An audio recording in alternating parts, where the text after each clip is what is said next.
I chose to use Meta here basically because of this pothole they ran into starting in the middle of 21 through, and then they recovered from it just most recently. Hit the bottom in October of 2022.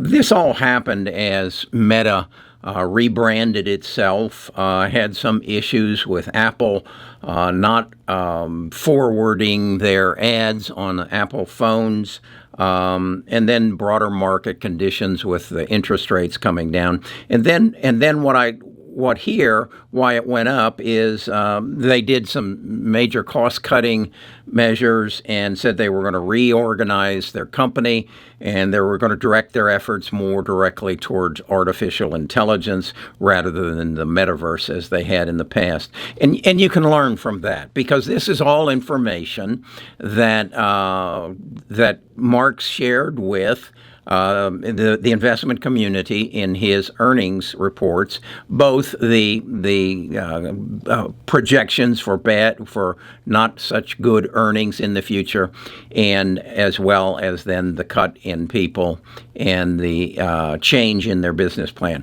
So you can learn from that, and this is real important, and as I believe. But also, what I want to emphasize here is that the price of a stock is really dependent upon its earnings per share and its PE ratio. Earnings per share are just cut and dry. Revenues minus expenses equals earnings, and PE ratio equals the sentiment of the market. And what I want you to look at here is that here it was 26, here it was 24, here it dropped to 15, here it's currently now at about 24. So with that in mind, I say I can predict the price of Meta if they tell me what they project, and Wall Street tells me what their projected earnings per share are in the coming years, such as they're saying last year, at the end of 2024, their earnings are going to be $14.87. At the end of 25, they're going to be $20.06. And at the end of 26, they're going to be $22.93. So with that in mind, all I got to do is pull up my calculator and do some quick calculations, and I can say that based on those numbers, that Meta will finish the year at a price of $550, and then we'll finish the year in 2025 at $628.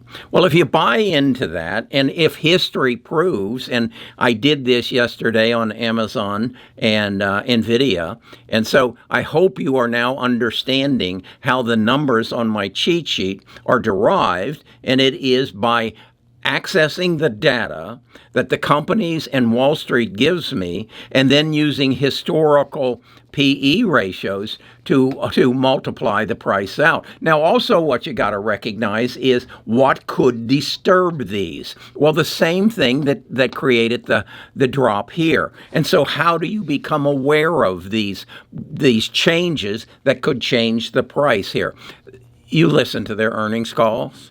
You search the internet for any information that would indicate that Meta is going to do something that could recreate this drop in price. So if you will do that, and this is all available in data, and if all you got to do is go to Seeking Alpha and read the articles, or have Copilot read the articles for you and then summarize those articles, or then do what I'm going to do is buy an AI factory and build a relationship with that AI factory that answers the question, is there anything on the horizon with Meta that could cause a repeat of the late 2021 to late 2022 drop, and then put that into your equation. So that's Meta. So we've done this now on Meta, we've done it on Nvidia, and we've done it on Amazon. Now I want to take you to one of my moonshots and show you if this works, what it can mean to you.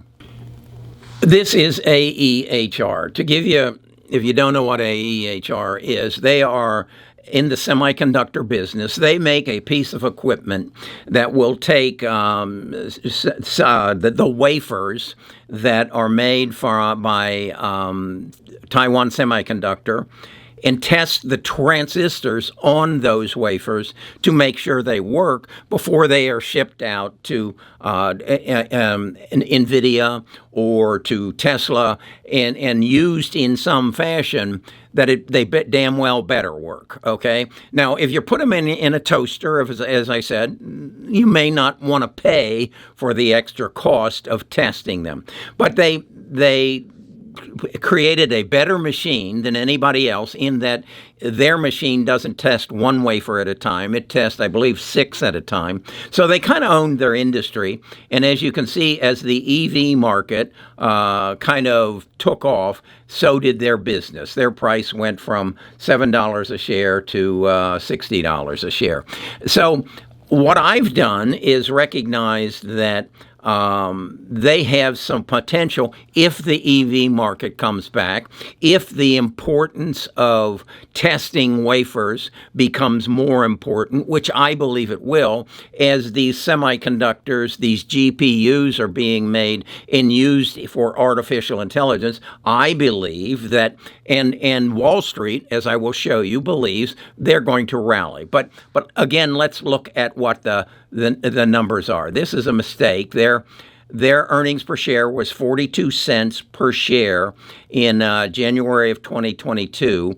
Their price was at $20.11. So that gave them a PE ratio of 47.8.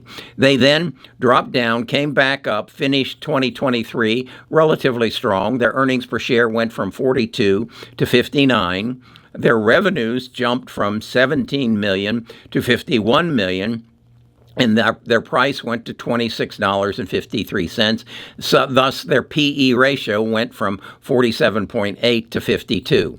Then it reached a peak, and then the EV market crashed as interest rates ran up, as inflation went up, and their stock crashed accordingly and came down to where their earnings per share dropped from 59 cents to 48%.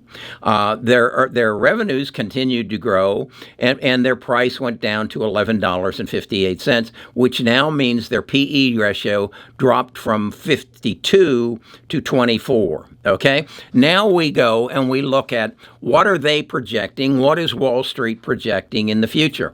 Well, for 2025, the end of 2024, they are projecting that their earnings per share are going to go to 53% on a very slight increase in revenue. And if I stay at a PE ratio of 30, I'm saying that AEHR will finish the year at $15.90.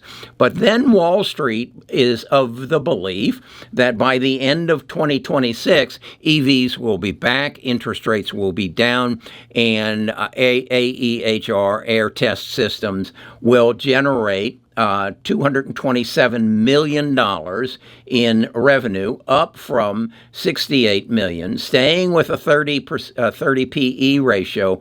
That would take their price of their stock from $15.90 to $59.70. That's a substantial increase. This is how I analyze stocks. This is what the cheat sheet basically shows you. If you look at the cheat sheet, you will see these numbers, the 26, the 11, the 15, and the 59, and this is how I derive those numbers. Not on anything that I believe or I interpret, but instead on what Wall Street and AEHR are projecting their revenues and their earnings per share are going to be in the coming years. Now, I can tell you that they are projecting that this $1.99 in 2027 will go to $2.50 per share. And if we multiply that times 30, that comes out to be, $75 a share? So this is how I believe that AEHR is going to make me substantially wealthier than I am right now. And this is the kind of analysis that I do to find these what is clearly a depressed stock. If you go and look at their financials on Seeking Alpha, you'll find they have no debt. They just ran into a pothole. Now, have we talked about anybody else who ran into a pothole? Yeah, we saw it happen on a video yesterday that I did on Amazon. We saw that it happened on a video that we just finished on Meta. These are opportunities. And what we saw in Meta was that it was at a peak, it went to a trough, and then it came back and matched the peak and then climbed on. This is how you make money in the stock market. Yes, Apple will continue to grow. You might find a pothole. Nvidia will continue to grow. They may come up with a pothole, but more than likely, they will introduce you to new opportunities. Because what I'm sensing with Nvidia is they're on top of the mountain right now. They have some issues. They have a heat issue. They are addressing it.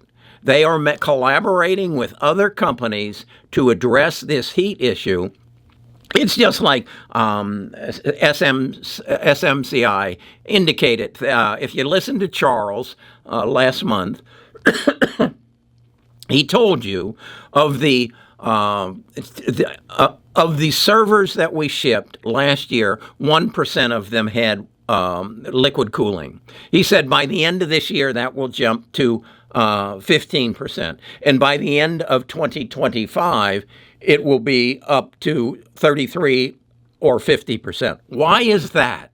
Because Nvidia came back to them and said, we got a problem. We got a heat problem. You need to get these things with liquid cooling. They went to Modine and Verta, VTR, and said, we need to submerge these boxes that Dell and SMCI are making, again, because we're going to increase the heat as we increase the compute power through 2025, 26, and 27. Now, will that create a pothole for Nvidia? Not if they address it now. And that's what I appear they're doing. Again, I want you just to understand, and I hope these charts help make it clear, that stocks run into potholes. That's a given. We saw it in Amazon. We saw it in Meta. Now we're seeing it here in AEHR. But the beauty of it is if we recognize a pothole for a pothole and can see down the road further, that the pothole's going to be repaired and the stock's going to rally even further. Okay, I'm Kerry Grinkmeyer. I'm a retired financial advisor. This is what I enjoy doing on my Sunday afternoon before I watch any sports and sharing it with you. The best way you can access this, if you don't want to do it for yourself, is subscribe to our platinum level. Right now, we have a free for 14-day promotion on, and learn this. And if then after you learn it, you say, hey, I want to quit my job and go do this for myself and not pay Kerry $60 a month, that's okay. But this is how you make money in the stock market. You don't do it by investing in ETFs or the S&P 500. You got to find the potholes that present the opportunities. Let's talk about this some more. Maybe I can find some more potholes for you to look at.